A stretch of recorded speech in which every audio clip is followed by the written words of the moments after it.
Welcome to the McGregor Dementia Support Ministry Podcast, a ministry designed to equip and encourage families walking the dementia journey.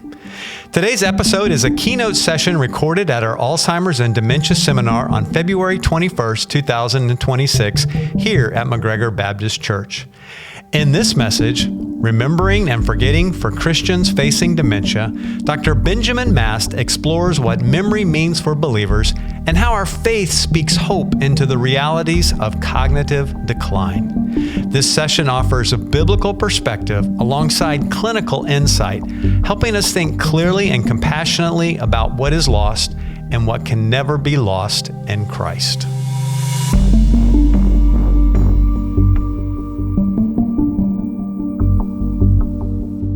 Good morning, everybody. It's really wonderful to be back here.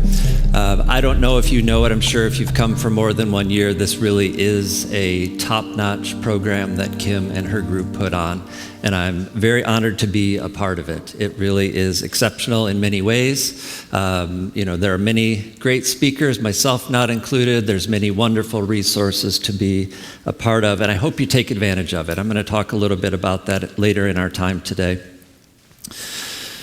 Dr. Shaw said something about the friend of his that I want to come back to very briefly, the friend who was the oncologist, and talked about even though he was declining, he experienced that his faith was deepening.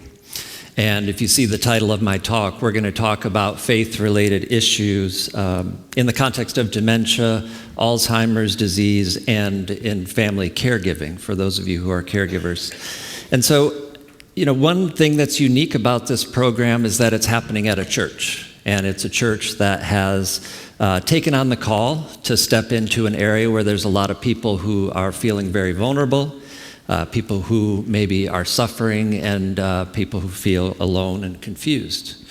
And so, in some ways, the talk that I'm going to give right now is for Christians. It says it's for Christians, but I also want to recognize that there are people here who may not be Christians, who don't necessarily share the beliefs that I have or that many people here have. And I just want to thank you for coming, and I hope that there's something in this for you today. Certainly, we're all in this together when it comes to things like dementia and caregiving. And I hope by the end, even if you don't believe the same things that I do, that there's something you see in the life and heart and grace of Jesus Christ that would be relevant to you in your journey. I read recently in a book by a well-known psychotherapist that there are 3 types of problems that people bring to us. The first are problems that can be solved with good information. If you just get the right information, you know what to do and everything will be okay. The second type is the type of problem that needs a highly technical, specific sort of treatment that takes a trained professional, maybe advanced medical care. And the third type of problem that she wrote about was problems where people essentially need to develop endurance.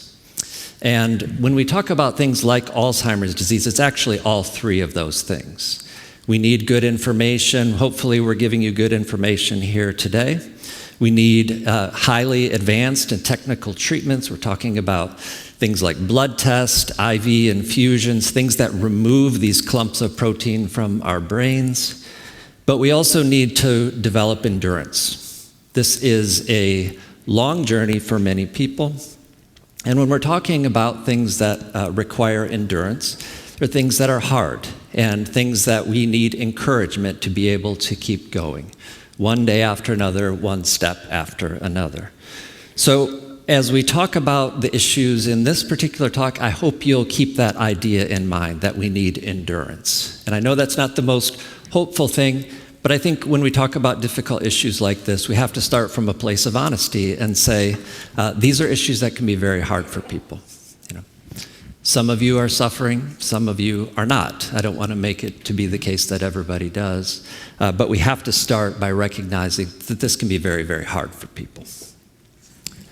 So we've been talking about memory.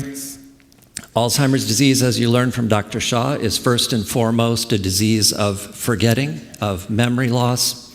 There's good reason for that, as he reviewed, and I won't go back into the areas of the brain that are responsible for memory. are heavily damaged by Alzheimer's disease. It is a disease of forgetting. We know remembering is important. Dr. Shaw reviewed for you the ADLs, the IADLs. For you to do most things in your everyday life, you need to be able to remember. We can just accept that memory is important for our daily functioning. Memory is also important for our relationships, right? So it's important to remember, it's important for me to remember my wife's and I's 30th wedding anniversary, right? That is important for our relationship. It's important for me to remember her birthday, to get her a gift, and it's important for me to remember what I got her last year so I don't buy her the same gift again. Remembering is also important for knowing ourselves and our stories, and we'll come back to that a little bit later in our time today. But remembering is also important for faith. And when we dig a little bit deeper into this, and Pastor Mark mentioned my book, Second Forgetting, much of what I'm going to talk about today is based upon that idea of second forgetting, and I'll explain what that means. But it's really quite surprising when you dig into the Bible with an eye toward remembering and forgetting, and you'll actually see there's quite a bit of mentioning of remembering and forgetting in the story of God's people. So it's a common theme, and God actually wants us to remember. And there are places in the Bible where he's warning his people not to forget. And we're going to make some distinctions about those that are pretty important. So before I go any further, I just want to remind you, those of you who already know the Lord, that this is a God of grace and of mercy, and there's grace and mercy for us even in our forgetting. So when I started writing this book many years ago, I was struck by the story of God's people in the Old Testament and how relevant remembering and forgetting were. Just a quick overview of their story. God calls Abraham and says, I'm going to make you into a great nation. If you fast forward several generations, it's not going very well. They're stuck in Egypt. They're being oppressed. They're suffering. But God calls his people and says, I will remember you. And they cry out to him and essentially are saying, we're suffering. Where are you, Lord? And he hears their cry and he delivers them out of the oppression in Egypt, right? So if you know the Bible story, there's the 10 plagues, all these miraculous wonders, then the parting of the Red Sea. They cross through and they escape by God's grace and his hand. Something you think would be completely unforgettable. Right? If you saw the things that happened, I think you'd never forget. But if you go a little bit further into the story of God's people in the Old Testament, you find that actually it isn't very long at all. And as soon as more suffering comes, they've quickly forgotten. So they get onto the other side of the Red Sea, and now they're in the wilderness, and they can't find anything to eat. And the passage actually says they forgot the Lord's past faithfulness and began to grumble again. Eventually, God provides manna, food from the sky, or whether it came up from the soil, I'm not exactly sure, but it just showed up every morning and they took it. And God, knowing that this was provision for them, knowing that people are prone to forget, tells them to actually gather up some of it in a jar that they can store, and in future generations they can look back at this and remember how God provided for them when they were in the midst of a trial in the past. Just to shorten the story a little bit, eventually they get to the promised land. So one of the things that God calls us to remember is not just the past faithfulness, not just that he's with us now, but that this isn't the end of the story. There are promises for what's coming down the road. And so when they get to the promised land, they again forget. They send spies over, they check out the land, and they think this is an amazing land, but these people are so much stronger than us, they'll destroy us. And they forgot that God had promised, I'll bring you into a better land, I'll take care of you, leading them to then wander in the wilderness for another 40 years. Culminates, they come back. The whole book of Deuteronomy, if you want to go back and read it, is essentially Moses leading his people and telling them the story again. God's faithfulness, his presence with them now, and this now promise that is coming to fulfillment. Now, that may seem like a long ways away from Alzheimer's disease, but I think the call for us is the same, right? For those of us who are Christians, God calls us to remember his past faithfulness, his presence with us now, and that this current trial that we are going through is not the end of the story. So we'll walk through this together.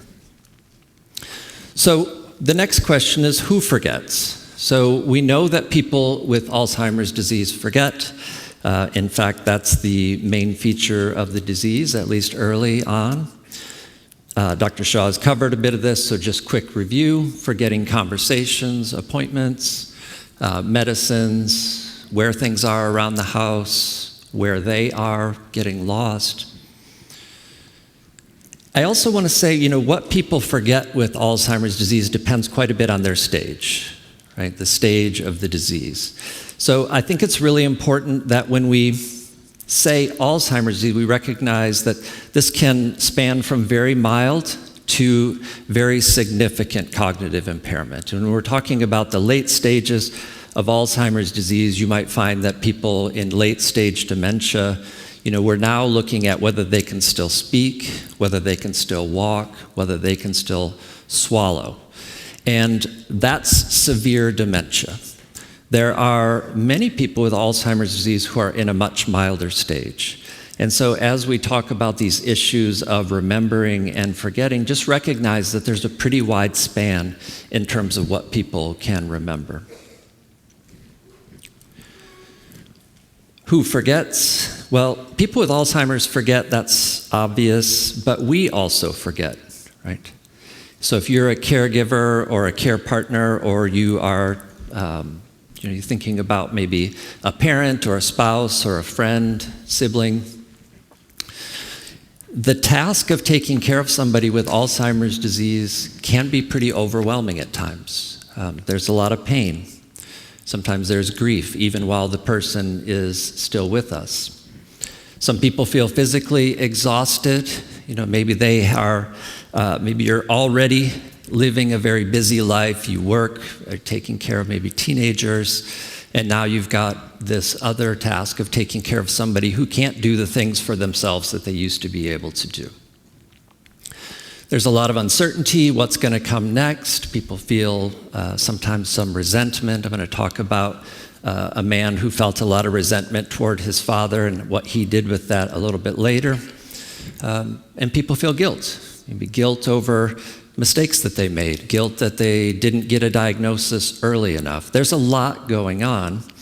And so when we talk about remembering and forgetting, it's clear that people with Alzheimer's disease forget, but it's also true that the rest of us forget as well. Anytime we get overwhelmed, when we're filled with anxiety, fear, anger, uncertainty, we become prone to forget as well. Just like when I was telling you that story about God's people in the Old Testament. When they were overwhelmed by their circumstances, they quickly forgot. And that's us. At least that's me. Maybe it's not you. But when I'm overwhelmed by life, I quickly forget. So I want to make an important distinction here. It's actually important because otherwise this call to remember can be kind of cruel. So there's the first forgetting and what I call the second forgetting. This is the problem when you put something in a book, it kind of sticks. And so I'm here now, some 14 years later, still explaining first and second forgetting. But the first forgetting is the forgetting that Dr. Shaw was talking about. So when you develop Alzheimer's disease, it damages the memory centers of the brain, and you become much more forgetful than people who are normally aging around you. That we've talked about, and we're going to talk a little bit more about. But the second forgetting is this spiritual forgetting that we're all prone to.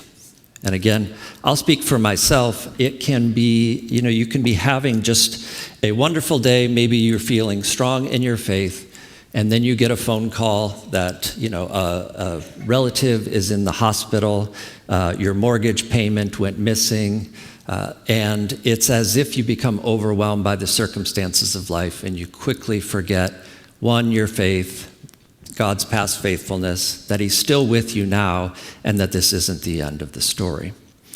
So when we talk about second forgetting, we're talking about a spiritual forgetting. Some writers will talk about this as our spiritual amnesia, right? Despite being people who claim faith in God that He will take care of us, that He's with us. When the heat really comes, we often forget. So what can we do about our forgetting? And so when I talk about forgetting now, I'm really talking about this second spiritual forgetting, okay? There is a little bit of first forgetting here, but this second forgetting is much broader. This is for all of us. It's for people who have Alzheimer's disease, other dementias. It's also for those of us who take care of them and care about them. So what can we do? Let's start with what we can do about forgetting with people who have dementia. So I want to dive just a little bit deeper into the memory problems of people with Alzheimer's disease.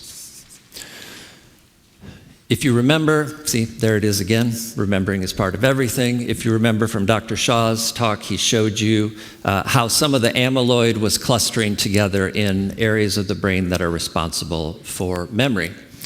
And what's happening in people with Alzheimer's disease is they're experiencing damage to an area of the brain called the temporal lobes that plays a role in converting things that we're currently thinking about and experiencing into a long-term memory.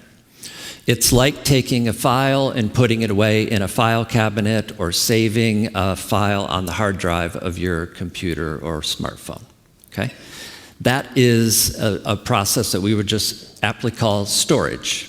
And to be able to remember something later, you have to have stored it. If you don't put the file in the file cabinet, you can go back to the file cabinet later, try to pull it out, and it's just not there. And the first forgetting type problems that people with Alzheimer's disease are experiencing are like that, right? So when we try to offer reminders or sort of encourage them just to think harder and try to remember it, it's just not there. And they don't remember in the same way that we do. And Dr. Shaw said something similar. It's just, if they could remember, right, they probably would. They're not trying to be difficult. They're not being stubborn. It isn't about just trying harder. It's complicated when you've been living with somebody and care about somebody who's often been stubborn. It's tempting to feel like this is an extension of that. And maybe it does get worse. But we have to remember that those images of the brain that have changed so much, that this is a real significant neurologic issue. And this is the primary problem with memory in people with Alzheimer's disease. It's the short-term memory type material.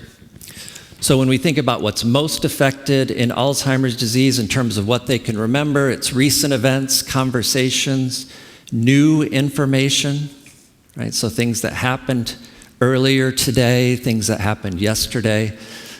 Ironically, if you don't have Alzheimer's disease, you probably remember those things the best because they just happened. But with people with Alzheimer's disease, they're not storing those memories, so that's actually the hardest thing for them to remember. Physically getting lost, finding one's way. For you to be able to know how to get where you're going, you have to have memory of how you got there. It's understandable why people would be getting lost. So sometimes we do a good job of explaining what's most affected in terms of memory with people with Alzheimer's disease. We haven't done as much taking advantage of what's less affected. So I want to be clear that there are strengths and weaknesses for people with Alzheimer's disease, especially in the earlier stages. As I said, when we get into severe dementia, late stage dementia, it becomes much harder. It doesn't mean there's nothing that we can do. It just means that when we're talking about strengths and weaknesses, it's mostly in the earlier stages of the disease and perhaps moderate dementia as well. So if the short-term memory things are forgotten very quickly, the things that are less affected, people's memory for their own personal story, right? We call them autobiographical memories when we're talking as psychologists, but it's just people's memories of their stories of long ago. Their memory for habits or skills. This one's a little bit tricky. These are things that people have done so much, it becomes like second nature. When we say something is like riding a bike, that's what we're talking about here. You don't have to think through consciously, what are the steps on riding a bike? You just step over and you start to pedal. That's what we call a procedural memory. They're things that are deeply embedded in the brain, and they're a little bit more resilient to the effects of Alzheimer's disease. And finally, emotional memory, or memory for how things felt, right? This is a more emerging area of memory research when it comes to Alzheimer's disease. The famous poet Maya Angelou actually had a famous quote about referring to this, saying, that people might not remember what you said or did, but they'll remember how you made them feel, right? That's emotional memory. So if we're talking about what can we do about memory for people with Alzheimer's disease, it makes sense to know whether we're drawing on the things that are most affected, that are most damaged by the disease, or things that are relatively spared. And if we want to love people with Alzheimer's disease well, we should go to the areas where their memory is relatively spared. That's grace. So what should we help people remember? We said early on it's important to remember, you take your medication, turn off the stove, pay your bills, remember that you already did it. Those are all important things to do, but I don't think it should be our primary focus. It is important, right? And you do have to turn off the stove. But if you're caring for somebody with Alzheimer's disease, one thing you'll realize is it's actually time for you to start coming behind the person and making sure they're doing these things. Don't rely on a reminder system for a person with Alzheimer's disease to be able to do these things, because eventually it's going to fail. So a person who is involved is eventually going to need to manage these things for a person with Alzheimer's disease. And as you heard earlier, actually not doing these things is part of that functional dependence that Dr. Shaw referred to. So these are things that are important to remember, but it's not the only thing that we need to remember. So if we're talking more about spiritual care with people with Alzheimer's disease, it's also really important for them to remember that they're loved and they're valued, even despite experiencing this progressive brain disease. It's important for them to remember who they are and what they believe, what's important to them, and they may need reminders here. We talked about physically finding your way home. It's also important that we help them spiritually find their way home. And I think it's important that they remember and that we help them remember that they matter not for what they can do. Right? So all our life we live and have value based on what we can do, accomplish, and contribute. But now it's important that we help people as they're losing some of the abilities to do things that they know that they're loved and matter, not because of what they do, because of who they are, and that they were created in God's image, and they matter and they have value and are loved despite their memory, despite their cognitive changes.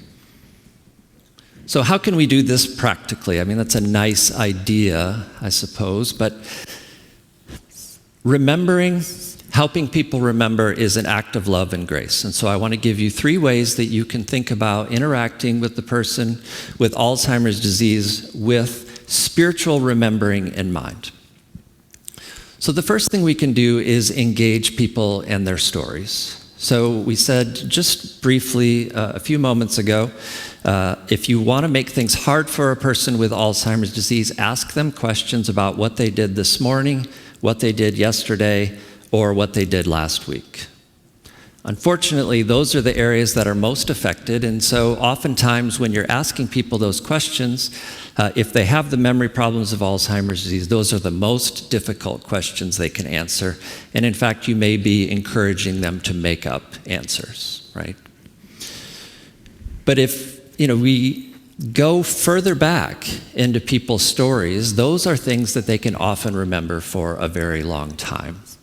At the time of writing Second Forgetting, I was interviewing family caregivers about their experiences, and one woman said, as many people do, I can't understand why my mom can't remember if she ate breakfast, but she can still tell me stories from 30 years ago like they were yesterday, right? It's a mystery in some ways of our memory, but the other side of it is these are long-stored memories, well-rehearsed memories. people love to tell their stories. It tells you something about them. It's a way to connect with them. So this is one way that we can care for people and help them remember, is by going back in time and spending time on their stories. It might be different than it used to be. They might repeat themselves a bit more. Maybe the story is less linear than it used to be.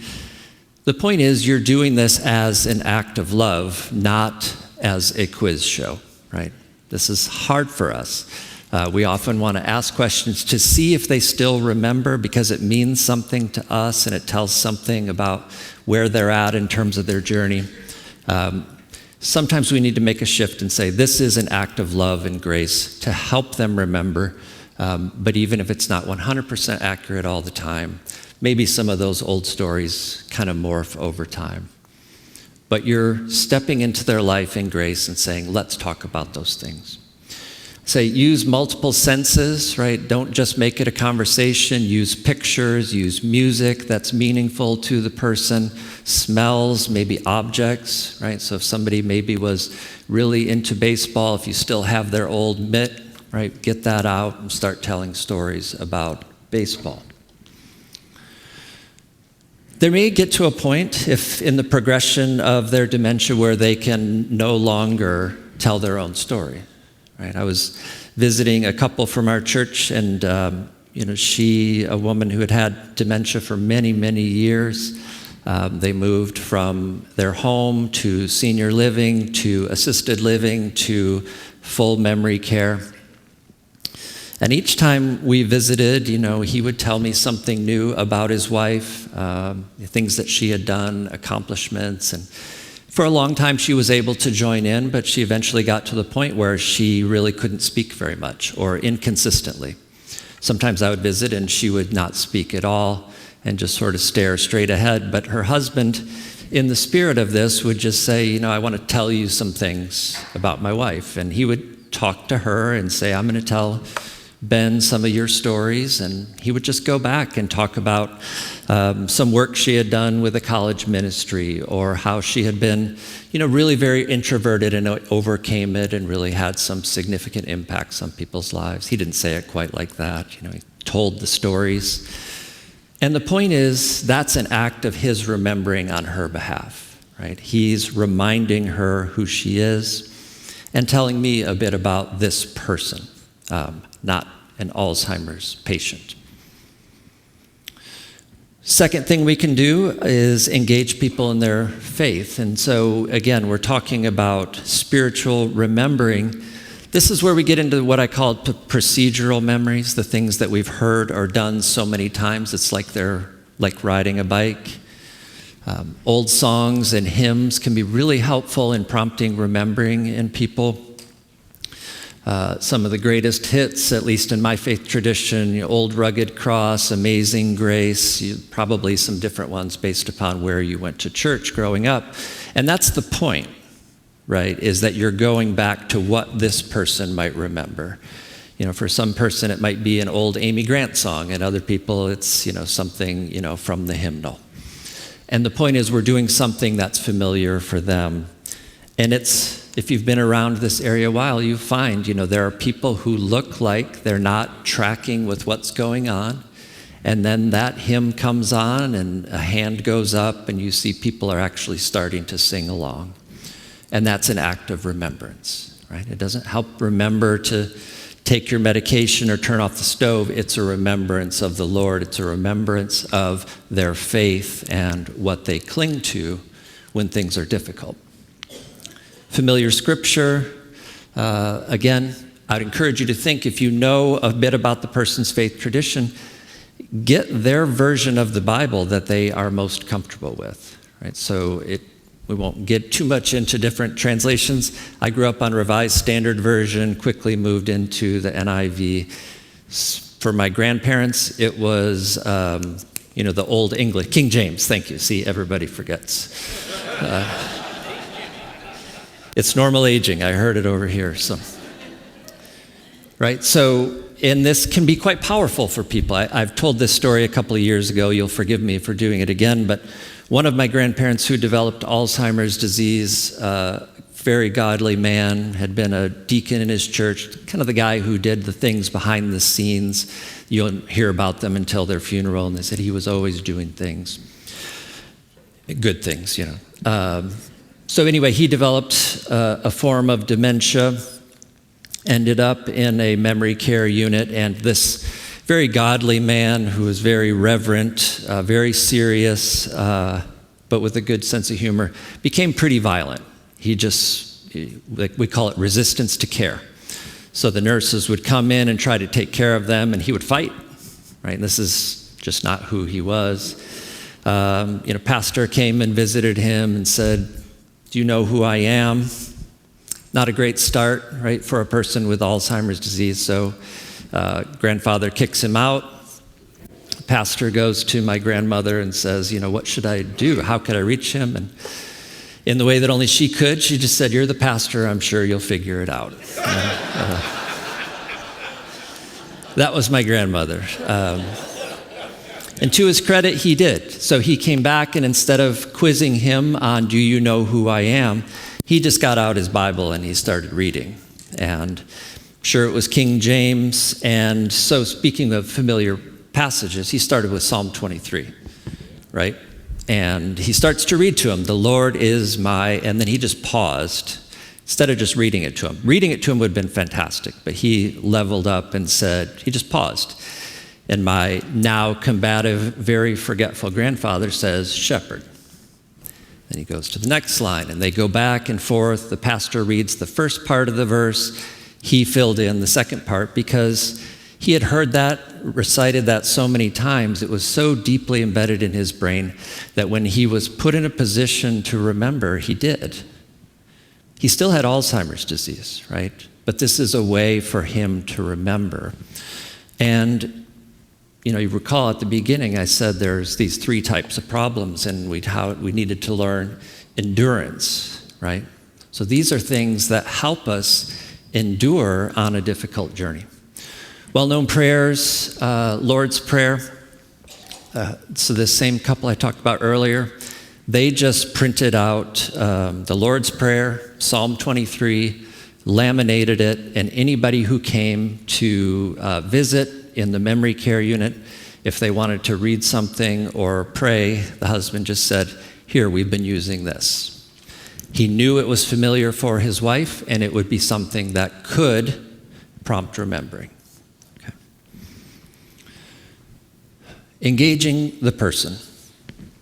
So sometimes when people develop Alzheimer's disease, we start to sort of see and position them as an Alzheimer's patient. And they are that when they're in the clinic. When they're in the hospital, they're an Alzheimer's patient. But they are still a person who has more to their life than Alzheimer's disease. And so we want to engage them as a person who's loved, a person who's valued. I love Psalm 139. It talks about how deeply God knows us, better than we know ourselves. You can go back and read it.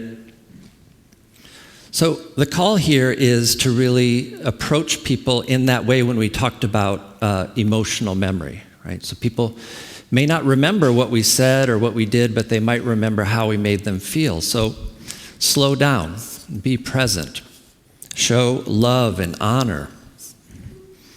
Pray for guidance on how to do this. And if you are a family caregiver, there are many days where that feels like a really nice idea, but you are busy with the tasks of taking care of your loved one. And it is busy, and it can be exhausting. Please don't hear this as another thing that you have to do, right? I don't want to put more on your plate. But what I'm talking about here is if there are ways for you to approach the person as the person you love, right?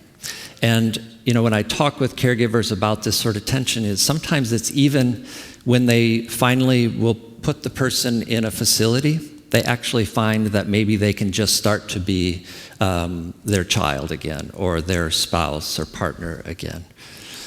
Sometimes we need help in the caregiving journey, and there are a lot of resources here for that so that it can relieve some of that pressure and busyness for you so that you can approach the person as a person again and not as a series of tasks to be completed. Please know if you feel that way, there is grace for you. I don't want you to feel guilty about having difficulty doing this. So when we talk about this thing, like with my grandfather remembering in Psalm 23, you have these brief moments of remembrance. Sometimes you'll see it, right? We saw it with my grandfather. We could hear it. You could see it. You see somebody singing Amazing Grace, or you see a person joining in on the Lord's Prayer, but sometimes you don't, right? And so we're not doing it so that we can see them remember, although it is a gift of grace when they do.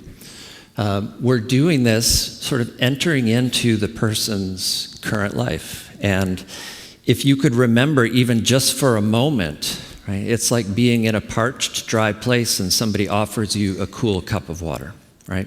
It doesn't take you out of that situation, but it is a bit of relief.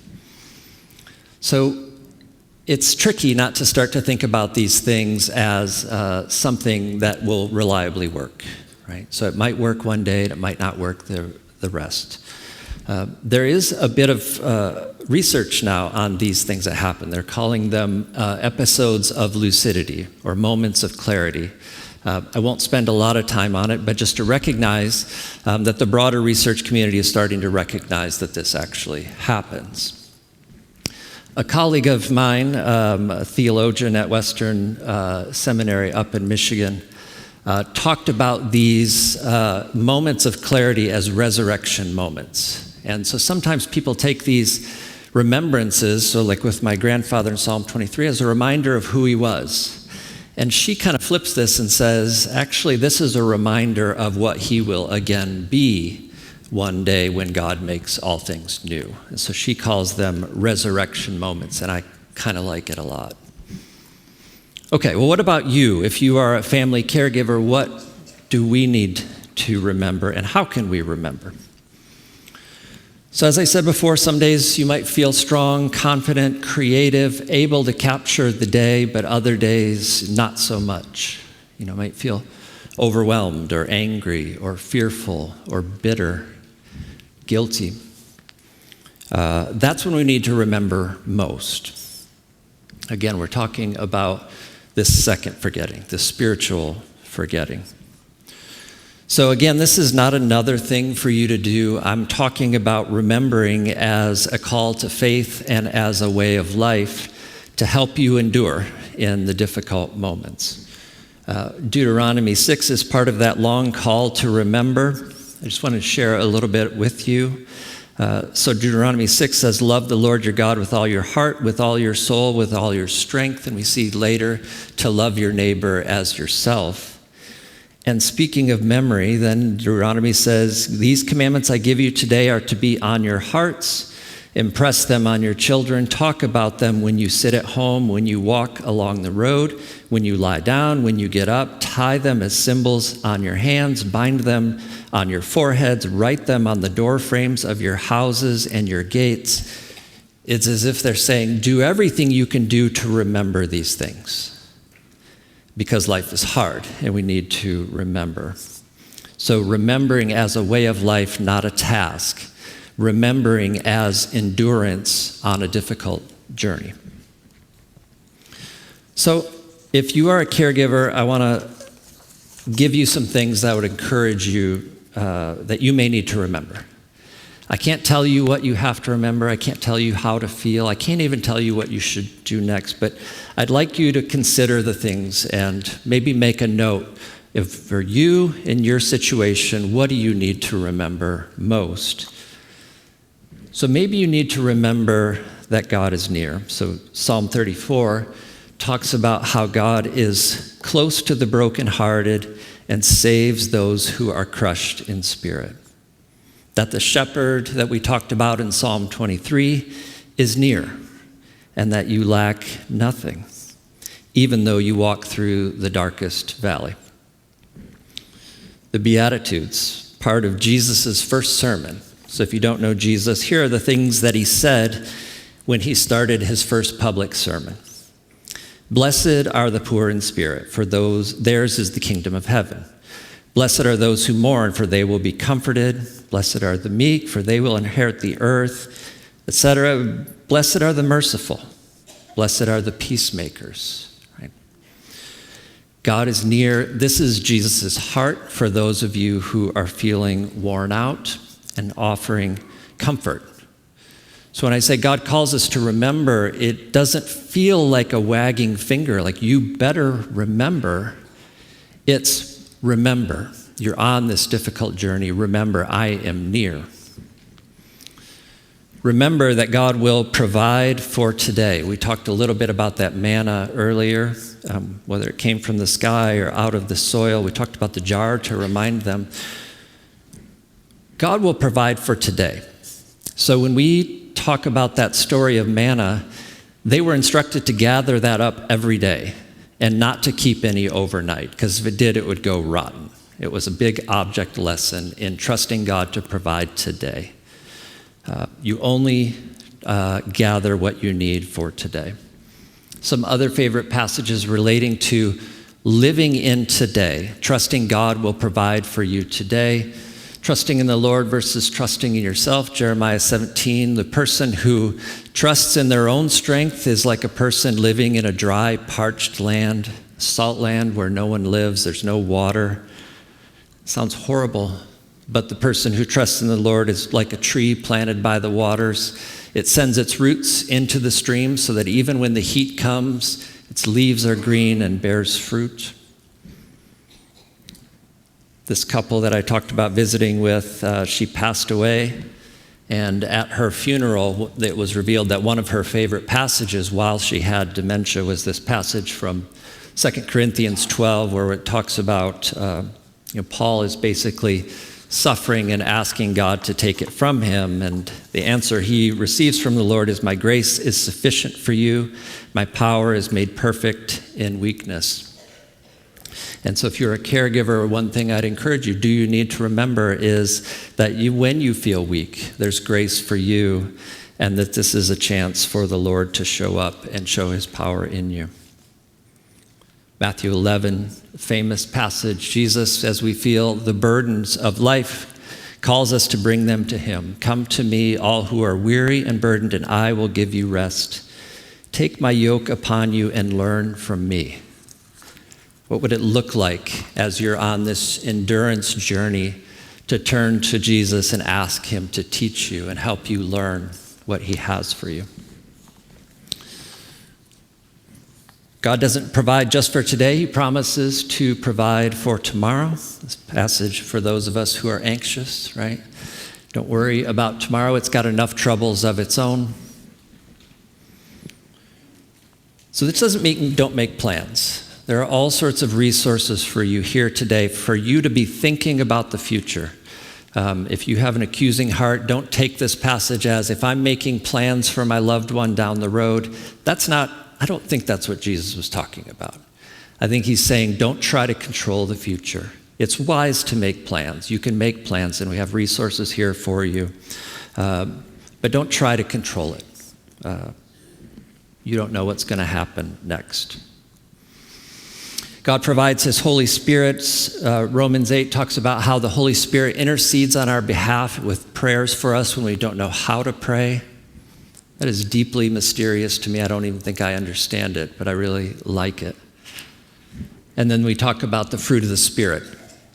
A man that I know in our church, his father has been all his life and still is a very difficult man. He not necessarily abusive, but very selfish and caused a lot of suffering in his family. And then he went on to develop dementia. And so he was a difficult person who caused a lot of pain in his family, and now he's dependent and needs care.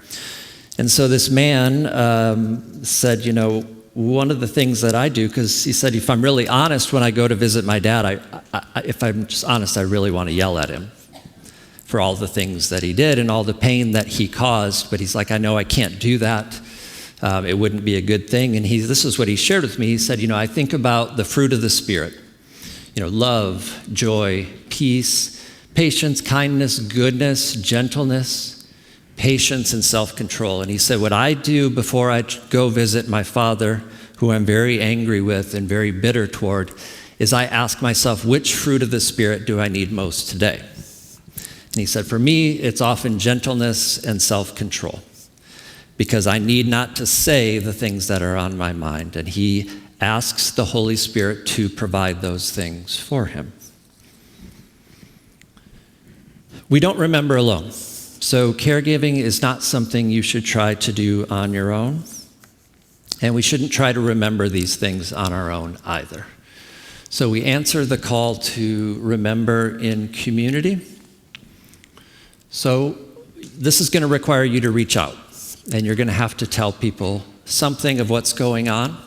And we need you to be able to do that so that they can help you. Whether it's your church community or, whether it's a pastor, you're asking them to help and asking them to help you remember. So these different things that we're talking about today. And if you feel like you don't really have that, I don't have that community around me, I want you to consider the possibility that you're here today, that God brought you here, and maybe it wasn't for information.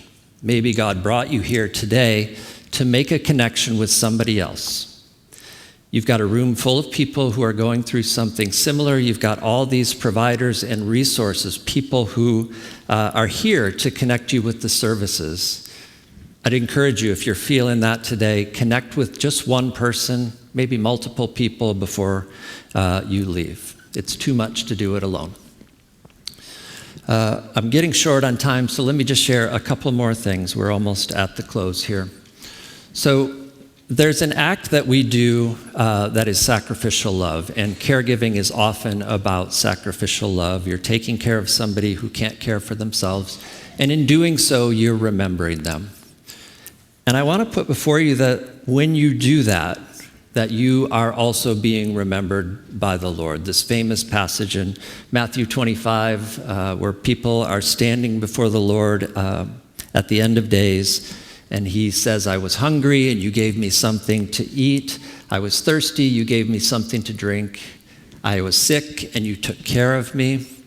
And they say, when did we see you, Lord? And he says, whatever you did for the least of these, you did for me. So you are remembering and you are being remembered.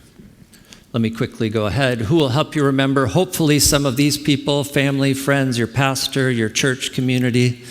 But we are humans and we are fallible and we will sometimes let you down, right? So we go to the fact that we can take comfort that even when we're forgetful, God promises to never forget us. Isaiah 49 says that though a mother may forget her baby, show compassion, I will never forget you. God promises, I will never forget. Let me jump ahead. God remembers us, knows us more deeply than we could ever imagine. We're never out of his mind. It might feel that way some days, but God promises that nothing will separate us from his love. Final point, you said, when we talked about the journey of God's people, it was remembering his faithfulness in the past, that he's with us in the present, and that this is not the end of the story. So Alzheimer's doesn't get the last word, right? This is from Revelation, talking about when God makes all things new, where every tear will be wiped from our eyes. There'll be no more crying or no more pain and no more Alzheimer's disease. And those resurrection moments will become a reality where all things are made new. And this is the hope that we cling to. This might be one of the things that you need to remember. So I want to wrap up just by saying, I hope you'll write down one or two things that you feel like you need to remember. Write it on your door frame, repeat it with your friends, go about your days, making remembering a way of life. Let's have a quick prayer, and then we're going to bring up Cynthia for the next talk. Heavenly Father, thank you that you have been faithful in the past. Thank you that you're with us now in the present, and that one day you'll make all things new. Lord, I ask that you will be with us to help us remember you, to remember your presence, to feel your comfort, your encouragement, your provision each day, and above all, your grace and mercy in our lives. Lord, bless the people who are here today. Take care of them and give them what they need. In your name we pray this. Amen.